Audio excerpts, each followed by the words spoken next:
Students, আজকে আমরা class 11-এর BRS বোঝাবো। বিআরএস ফুল ফর্ম হচ্ছে ব্যাংক রিকনস্ট্রাকশন স্টেটমেন্ট। এই অঙ্কটা ম্যাক্সিমাম স্টুডেন্টরা বুঝতে পারে না, তবে আমি একটু অন্য সিস্টেম বোঝাবো। প্রথমে আমি তোমাদের কনসেপ্টটা ক্লিয়ার করাবো, তারপরে একটা অঙ্ক দিয়ে একটা কনসেপ্টটাকে আরো পরিষ্কার করাবো। দেখো, প্রথমে ভালো করে বোঝার চেষ্টা করো। ফার্স্টে বিআরএস বুঝতে গেলে আমাকে ক্যাশবুক আর পাসবুক সম্বন্ধে আমাদের পরিষ্কার ধারণা থাকা যায়। ক্যাশবুকটা এই অঙ্কের ক্ষেত্রে মনে করতে হবে, ক্যাশবুকটা সেল, ক্যাশবুকটা কিন্তু তোমার কাছে থাকে, এটা মনে রাখবে। ক্যাশবুকে যা ট্রানজাকশন তুমি নিজে করো, আর পাসবুক কিন্তু তুমি কিছু পেনের দাগ দিতে পারবে না। আমরা ব্যাংকের পাসবুক দেখেছি, যারা ব্যাংকে টাকা পয়সা লেনদেন করে, সেভিংস অ্যাকাউন্ট বা কারেন্ট অ্যাকাউন্ট যারা লেনদেন করে, তারা নিশ্চয়ই জানে যে ব্যাংকে পাসবুকের ক্ষেত্রে ব্যাংকই কিন্তু তার লেখালেখি করে, মানে কম্পিউটারের মাধ্যমে লেখালেখি করে। তাহলে বুঝে নিতে হবে যে ক্যাশবুক তুমি নিজে হিসাব রাখো, ক্যাশবুক সেল, আর পাসবুক হচ্ছে ব্যাংক হিসাব রাখে। তাহলে ক্যাশবুক তোমার কাছে নিজের কাছে থাকে মনে করবে, আর পাসবুক ধরো ব্যাংক হিসাব করে মানে ব্যাংকের কাছে থাকে, এটা ধরে নাও। এবার যেটা আমাদের স্টুডেন্টদের ব্যাংক রিকনস্ট্রাকশন স্টেটমেন্ট, সংক্ষেপে বিআরএস, করতে খুব ডিস্টার্ব হয়। ম্যাক্সিমাম স্টুডেন্টরা এই অঙ্কগুলো পারে না, এদের ল্যাঙ্গুয়েজ ভাষাগুলো বুঝতে পারে না এবং চেকের ব্যাপারগুলো ক্লিয়ার করতে পারে। যাই হোক, আমরা প্রথমে আলোচনা আসছি ক্যাশবুক। লুক অ্যাট ক্যাশবুকটা দেখো। প্রথমে ক্যাশবুকের ডেবিট দিকে কি বসে, ক্রেডিট দিকে কি বসে, এটা তোমাদের পরিষ্কার ধারণা থাকা চাই। ক্যাশবুকের ডেবিট দিকে ধর ক্যাশবুক বেড়ে আছে, তাহলে ডেবিট দিক মানে হচ্ছে ক্যাশবুক বেড়ে আছে মানে ইনক্রিজ, আর ক্রেডিট দিক মানে ডিক্রিজ মানে কমে গেছে। আমি অ্যারো দিয়ে বুঝিয়ে দিয়েছি। আর ঠিক অপোজিট ভাবে পাসবুক ডিক্রিজ। ক্যাশবুক যদি ডেবিট দিক ইনক্রিজ হয়, তাহলে ক্যাশবুকের ডেবিট দিকে পাসবুকটা ডিক্রিজ হবে।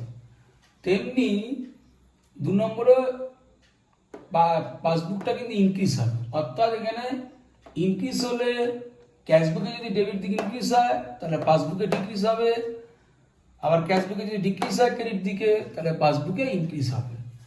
আরেকটা ভাইটাল আলোচনা, ক্যাশবুকের ডেবিট দিকে ইনকাম বসে, বিভিন্ন আয়গুলো বসে, আর ক্যাশবুকের ক্রেডিট দিকে এক্সপেন্স বসে। আমরা ক্যাশবুক করতে গিয়ে আমরা দেখেছি ডবল কলম ক্যাশবুক, সিঙ্গেল কলম ক্যাশবুক। তোমরা যে এন্ট্রিগুলো করেছো তোমরা নিশ্চয়ই দেখেছো যে ডেবিট দিকে আয়গুলো বসছে, ক্রেডিট দিকে খরচাগুলো বসছে। সেই ধরনেরই ক্যাশবুক ধরে নাও।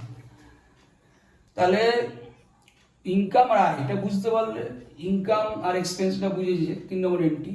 4 নম্বর, এই চেকের ব্যাপারটা ভালো করে বোঝার চেষ্টা করবে। চেকের ব্যাপারটা যখনই আলোচনা করবে তখন পয়েন্টস টু রিমেম্বার সবসময় ডেট দেখবে, আর চেক ট্রানজাকশন কেয়ারফুলি ফলো, এটা কিন্তু ভালো করে ফলো করবে। চেকের ডেটটার গন্ডগোলটা ল্যাঙ্গুয়েজটা অনেকে বোঝে না। সে চেকের ডেটের যে ক্যালকুলেশনগুলো আছে বা ডেটটা কি দেওয়া আছে, কবে চেক জমা করছে, কবে চেক ইস্যুড হচ্ছে, এইগুলো কিন্তু ভালো করে খেয়াল করবে, তাহলে তোমাদের ইজিতে বিআরএস কমপ্লিট হয়ে যাবে। যাই হোক, আমরা আবার আলোচনা ফিরছি যে ক্যাশবুকে ডেবিট দিকে 4 নম্বর, চেক ডিপোজিট চেক জমা করেছি but not collected by bank within date. চেকটা আমি জমা করেছি, চেক জমা করার ফলে আমরা কি করলাম, লিখে দিলাম ক্যাশবুকটাকে, লিখে দিলাম ডেবিট দিকে। তোমার ক্যাশবুকটা বেড়ে গেছে, কিন্তু যেহেতু ব্যাংক ওই তারিখের মধ্যে কালেক্ট করতে পারেনি, তাহলে আমাদের কিন্তু গরমিল হয়ে গেল, মানে ক্যাশবুকের সঙ্গে পাসবুকটা আমাদের ডিসএগ্রি হয়ে গেল। এটা মেলানোর জন্যই আমাদের বিআরএস। তখন কি হবে আমরা এন্ট্রিটা পরে বোঝাবো। তাহলে এরকম ধরনের এন্ট্রি হলে বুঝতে পারবে যে ক্যাশবুকটা বেড়ে আছে, তখন ক্যাশবুকটা কিন্তু বেড়ে আছে, এটা মাথায় রাখতে হবে। কারণ ব্যাংক তো রেকর্ড করা হয়নি, actually cheque deposited but not collected by bank within date, মানে এটাকে শর্টকাট টার্মসে লিখলে cheque deposited but not recorded in the cashbook, কিন্তু ক্যাশবুকে রেকর্ড করা হয়নি। ক্যাশবুকে রেকর্ড করা হয়নি কেন, ওই তারিখের মধ্যে ক্যাশবুক মানে ব্যাংক কালেক্ট করতে হয় টাকাটা। তার মানে ওই তারিখের মধ্যে যদি টাকা ব্যাংক কালেক্ট করতে না পারে, তার মানে ওই তারিখের মধ্যে তোমার but not recorded in the passbook. কারণ ব্যাংক মানে বুঝতে হবে পাসবুক মানে ব্যাংক, আমি লিখে দিয়েছি। তাহলে cheque deposited but not collected by bank থাকলেই তোমরা বুঝে নেবে যে ক্যাশবুকটা ইনক্রিজ আছে, মানে ক্যাশবুকটা বেড়ে আছে। তারপর তাহলে তোমরা পরবর্তী অঙ্কগুলি করতে সুবিধা হবে। এবার আমরা ক্যাশবুকের ক্রেডিট দিকে আলোচনা করেছি। ক্যাশ দিকে ক্রেডিট দিকে আমরা 2 নম্বর পয়েন্ট আলোচনা করেছি। 3 নম্বর পয়েন্ট আলোচনা করেছি এক্সপেন্স। 4 নম্বর যে পয়েন্টটা চেক ইস্যু টু ক্রেডিটর, মানে চেকটা কেটে দিয়েছি, চেক কাটে দিই। ক্রেডিটর মানে হচ্ছে পাওনাদার, যে টাকা পায় তাকে আমরা কি করি, আমরা কিন্তু চেকটা কেটে দিই, কিন্তু but not presented into bank. কিন্তু চেক কেটে দিলে কি হলো, আমার ক্যাশবুকটা কমে গেল, আমি কিন্তু ডিক্রিজ দেখাচ্ছি, কিন্তু ব্যাংক তো সেটাকে but not presented in the bank, কিন্তু ব্যাংকে তো সেটা প্রেজেন্ট করা হয়নি চেকটাকে, বা but not recorded in the passbook record করা হয়নি, কিন্তু যে চেক কেটে দিয়েছি সঙ্গে সঙ্গে আমি কি করলাম, আমাদের কিন্তু ক্যাশবুক কমে গেছে। তাহলে চেক জমা করলে ক্যাশবুক বেড়ে যায়, মানে ইনক্রিজ হয়ে যায়, চেক কেটে দিলে ক্যাশবুক কমে যায়, মানে ডিক্রিজ হয়ে যায়। ওকে, এখন আমরা বোঝাচ্ছি পাসবুক। পাসবুকে কিন্তু ব্যাংকের থাকে, এটা মাথায় রাখতে হবে। ব্যাংকের কোনো কোনো ট্রানজাকশন লেনদেন ডিস্টার্ব হলে সেটা মনে করতে হবে পাসবুক ধরতে হবে। এবার ঠিক অপোজিট, মানে কেউ ক্যাশবুক জানলে সে পাসবুকের ডিফারেন্সটাও বার করতে পারবে। পাসবুকে ডেবিট দিকে কিন্তু ডিক্রিজ হয়, আমরা কিন্তু ক্যাশবুকে ডেবিট দিকে ইনক্রিজ দেখিয়েছি, তাহলে অপোজিট কি হবে, পাসবুকে ডেবিট দিকে ডিক্রিজ হবে। আমরা ক্যাশবুকে ক্রেডিট দিকে ডিক্রিজ দেখিয়েছি, তার মানে পাসবুকে ক্রেডিট দিকে ইনক্রিজ হবে। সেরকম উল্টো, বাট ক্যাশবুক ইনক্রিজ হবে, বাট ক্যাশবুক ডিক্রিজ হবে। এখানে পাসবুকে ডেবিট দিকে এক্সপেন্স হবে, কিন্তু ক্যাশবুকে ডেবিট দিকে আমাদের ইনকাম দেখিয়েছি, মানে অপোজিট টু ক্যাশবুক। তাও আমি তোমাদের ক্লাসিফাই করে দিলাম বোঝার সুবিধার জন্য। তাহলে তোমার 3 নম্বরটা, এটা এক্সপেন্স হবে ডেবিট দিকে, ক্রেডিট দিকে ইনকাম হবে। আরেকটা এক্সপেন্স বলতে খরচা, কোন খরচাগুলো, ব্যাংক চার্জেস, ব্যাংকের কিছু টেকনিক্যাল ভুলের জন্য আমাদের ব্যাংক চার্জ কেটে নেয়। আমাদের চেক যদি আমরা ভুল লিখি, বা চেকের পেমেন্ট যদি ডিলে করি, বা এলআইসি প্রিমিয়াম দিতে যদি আমরা ইয়ে করি, এলআইসি প্রিমিয়াম যদি ব্যাংকের মাধ্যমে দেওয়া হয়, তাহলে আমাদের কিছু ব্যাংক চার্জ কেটে নেয়। বা চেক যদি বাতিল হয়, চেক ডিসঅনার্ড, চেক যদি বাতিল হয়, তাহলে কিন্তু আমরা ডেবিট দিকে বসি, মানে পাসবুক কিন্তু কমে গেল। ইন্টারেস্ট অন ব্যাংক ওভারড্রাফট, এই ইন্টারেস্ট, আমরা কোনো লোন নিয়েছি, লোনের কিন্তু আমরা ইন্টারেস্ট আমাদের চার্জ নিচ্ছে, কিন্তু কেটে নিচ্ছে, তার মানে ইন্টারেস্ট অন ব্যাংক ওভারড্রাফট হয়ে যাচ্ছে। বা আমরা ব্যাংক থেকে যা 5,000 টাকা আছে, সাপোজ ধরো 7,000 টাকা তুললাম, অতিরিক্ত তুললাম, তাহলে ব্যাংক আমাদের একটা ইন্টারেস্ট কাটে, সেটা ইন্টারেস্ট অন ব্যাংক ওভারড্রাফট বলে। যাই হোক, ডেবিট দিকে এগুলো থাকলে বুঝবে যে পাসবুক কমে গেছে, ডিক্রিজ কমে গেছে।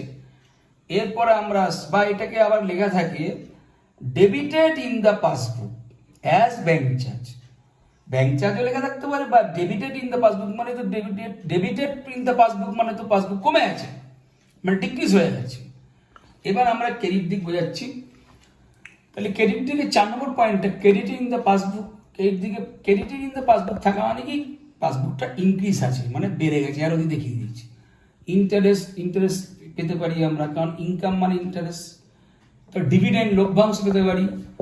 আর একটা 5 নম্বর আইটেম, এটা খুব ভাইটাল আইটেম, এটা আমরা বিয়ারেস করতে গেলে এই ট্রানজাকশনটা পাই। কাস্টমার বা ডেটা, কাস্টমার মানে আমার কাছে সে লাকি, তার কাছে আমি টাকা পাবো। ডেটা মানে দেনাদার।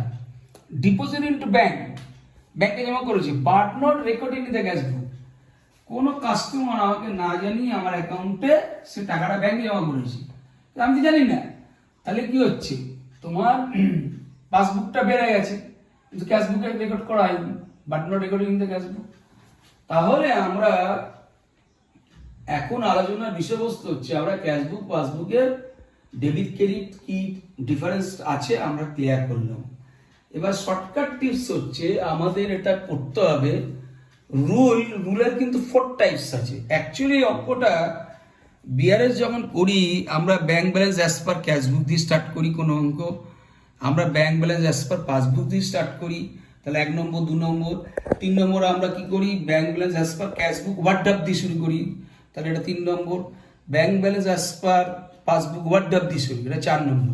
ওই জন্য আমাদের কি হয়, বিআরএস হচ্ছে লজিক একই, কিন্তু আমাদের অঙ্কগুলো হচ্ছে 4 টাইপস। ওই জন্য আমি রুল 4 টাইপস করেছি। তবে 2টো রুল মনে রাখলেই তোমরা পারবে, একটা রুল মনে রাখলেই তোমরা 4 টাইপস করে নিতে পারবে। সেই 4 টাইপসটাকে কিভাবে আমি একটা রুলের মধ্যে রাখবো, একটা বা দুটো, একটাতেও করা যায়, দুটোতেও করা যায়, কিভাবে 4 টাইপস রাখবো সেটা ক্লিয়ার করো, তারপর তোমাদের অঙ্ক আমি সলিউশন করে দেবো। ফার্স্ট রুল নাম্বার 1, এটা কিন্তু ভালো করে ফলো করবে। এটা যদি কারোর মাথায় ঢুকে যায় তাহলে বিআরএস তার কাছে জল হয়ে যাবে। একদম আমি কথা দিচ্ছি। Rule number 1 start. ধরো লেখা আছে bank balance as per cashbook, আমি ক্যাশবুক লিখেছি, bank balance as per cashbook দিয়ে অঙ্কটা স্টার্ট। লুক অ্যাট, ক্যাশবুক কিন্তু ফলো করবে, এই যে লুক অ্যাট আমি লিখে দিয়েছি, লুক অ্যাট ক্যাশবুক ফলো করবে। এবার ধরো ক্যাশবুকে ডিক্রিজ আছে, ক্যাশবুক ডিক্রিজ মানে ক্রেডিট দিকে এসব লিখেছে, চেক ইস্যু টুসু এগুলো লিখেছে, এক্সপেন্স লিখেছে, but passbook in increase, passbook বেড়ে গেছে, এগুলো লিখেছে। তার মানে ক্রেডিট দিকে ডিক্রিজ কথাটা লেখা আছে, ডিক্রিজ। লুক অ্যাট মানে আমরা ক্যাশবুক ধরে স্টার্ট করব অঙ্কটা, ব্যাংক ব্যালেন্স অ্যাজ পার, আবার রিড করছি, bank balance as per cashbook দিয়ে স্টার্ট করব, তাকাবো ক্যাশবুকের দিকেই। লুক অ্যাট, ক্যাশবুকের দিকে তাকাবো না, আমি এই ডেবিট ক্রেডিট তাকাবো না, এই ছকে তাকাবো। লুক অ্যাট ডেবিট ক্রেডিট, এই ছকটাই তাকাবো। তাহলে ক্যাশবুকে যখন ডিক্রিজ তুমি দেখতে পারবে কোনো ডেবিট ক্রেডিট দিকে, মানে ক্রেডিট দিকে তো ডিক্রিজ, মানে ক্রেডিটের কথা বলা হচ্ছে, যখন তুমি ডিক্রিজ দেখতে পারবে তখন অঙ্কের ক্ষেত্রে কিন্তু অ্যাড করতে হবে, অঙ্কটায় অ্যাড করতে হবে, অ্যাড মানে অঙ্কটা প্লাস করতে হবে। আবার যদি দেখো যে ইনক্রিজ মানে ডেবিটের দিকে বলা হচ্ছে, যে cheque deposit but not corrected by, এই এন্ট্রিটা যদি পাও তাহলে ক্যাশবুক বেড়ে আছে, ইনক্রিজ, তাহলে ইনক্রিজ আছে, তাহলে তুমি ক্যাশবুক ধরে অঙ্ক করলে কিন্তু তোমাকে লেস করতে হবে। এটা হলো রুল নাম্বার 1। এবার অঙ্ক যখন বোঝাবো জিনিসটাকে আমি এটার মাধ্যমে অঙ্কটাকে ক্লিয়ার করে দেবো, তার একটু পরিষ্কার হবে। আপাততভাবে এটা বোঝো, এটা বুঝলেও তুমি বুঝে যাবে, অঙ্ক যারা করতে শুরু করেছে সবে বা শুরু করবে এটা বুঝে যাবে। এবার রুল নাম্বার 2 ফলো করো। এটা কিন্তু তোমার রুল নাম্বার 1টা ক্লিয়ার করলে রুল নাম্বার 2টা তার কাছে ইজি হয়ে যাবে। সেম টাইম এটা যদি পাসবুক দিয়ে স্টার্ট করি তাহলে ওই পাসবুক যদি লুক অ্যাট, স্টার্ট হবে কি, স্টার্ট হবে পাসবুক দিয়ে, স্টার্টটা কি পাসবুক দিয়ে স্টার্ট হবে, মানে bank balance as per passbook, এটা স্টার্ট হলো। আর লুক অ্যাট কি, আমরা পাসবুকেই তাকাবো। এবার ওই ডিক্রিজ তাহলে কি করতে হবে, অ্যাড করতে হবে, কিন্তু তাকা অঙ্কটা শুরু হচ্ছে পাসবুক দিয়ে আর তাকাবো পাসবুকে। ডিক্রিজ হলে অ্যাড করতে হবে, আবার ইনক্রিজ হলে লেস করতে হবে। ঠিক সেরকমই এটা রুল নাম্বার 1-এ ক্যাশবুক দিয়ে স্টার্ট করলে ক্যাশবুক তাকাবো, এটাও সেম রুল, ডিক্রিজ হলে অ্যাড হচ্ছে, ইনক্রিজ হলে লেস হচ্ছে। এটা স্টার্ট ক্যাশবুক দিয়ে তাকাচ্ছি ক্যাশবুকে, এটাও একই স্টার্ট পাসবুকে তাকাচ্ছি পাসবুক, রুলস এক। এখানে ডিক্রিজ হলে এখানে ডিক্রিজ হলে অ্যাড হচ্ছে, এখানে ডিক্রিজ হলে অ্যাড হচ্ছে, এখানে ইনক্রিজ হলে লেস হচ্ছে। তো রুল 1 রুল 2 সেম, কিন্তু বুকটা চেঞ্জ হচ্ছে। ক্যাশবুক দিয়ে স্টার্ট আমরা তাকাচ্ছি ক্যাশবুক, পাসবুক দিয়ে স্টার্ট পাসবুক তাকাচ্ছি। তাহলে রুল 1 2 ক্লিয়ার হলো। এবার আমরা রুল 3 4 টাইপস বলেছি, সেটা নোটের মাধ্যমে বুঝিয়ে দিচ্ছি, আর কিছু দিচ্ছি। মানে 1 2 মাধ্যমে 4টে রুল হয়ে যাচ্ছে। কোনো অঙ্ক তোমরা বিআরএস করলে এটা স্টার্ট হলো bank balance as per passbook, overdraft কথা লেখা আছে, স্টুডেন্টরা গুলিয়ে ফেলে। ওভারড্রাফট কথাটা না থাকলে মুছে দিয়ে ক্রেডিট লেখা থাকতে পারে, ক্রেডিট মানেও কিন্তু ওভারড্রাফট, ভালো করে বুঝে নাও আলোচনাটা। Bank balance as per passbook only overdraft লেখা আছে, ক্রেডিট কথাটা লেখা নেই, তাহলে কিন্তু অঙ্কটা ওভারড্রাফট। আবার bank balance as per passbook overdraft নেই, ক্রেডিট মানে ওভারড্রাফট। তার মানে ওভারড্রাফট বলতে ওভারড্রাফট লেখা থাকলে ওভারড্রাফট না লেখা থেকে যদি শুধু ক্রেডিট লেখা থাকে ব্যাকেটে, সেটা কিন্তু overdraft. Bank balance as per passbook যদি ওভারড্রাফট থাকে তাহলে স্টার্ট ক্যাশবুক রুল নাম্বার 1-এ করবে, রুল নাম্বার 1-এ করবে। তার মানে ওভারড্রাফটের অঙ্ক কিন্তু তোমার রুলে 1-এ সলভ হয়ে গেল। আবার 2 নম্বরটা bank balance as per cashbook থাকলে তাহলে স্টার্ট রুল নাম্বার 2, মানে স্টার্ট পাসবুক দিয়ে তো রুল নাম্বার 2-তেই করছে। তাহলে ভালো করে বোঝো, তাহলে 1 নম্বরের ক্ষেত্রেও তোমাকে রুল নাম্বার 1-এ করতে হবে, রুল নাম্বার 2 নম্বরে করতে হবে। তার মানে এই রুলটা শিখলে তুমি যে কোনো ধরনের 4 টাইপসের বিআরএস করতে পারবে। ওকে মাই ডিয়ার স্টুডেন্টস, এখন আমরা একটা অঙ্ক দিয়ে আমরা এই রুলটাকে ক্লিয়ার করব। তারপরে এমনিতে আমি অ্যাটলিস্ট একটা ফরম্যাট দিয়ে দেবো তোমাদের, আশা করি বিআরএস তোমরা পারবে। ওকে।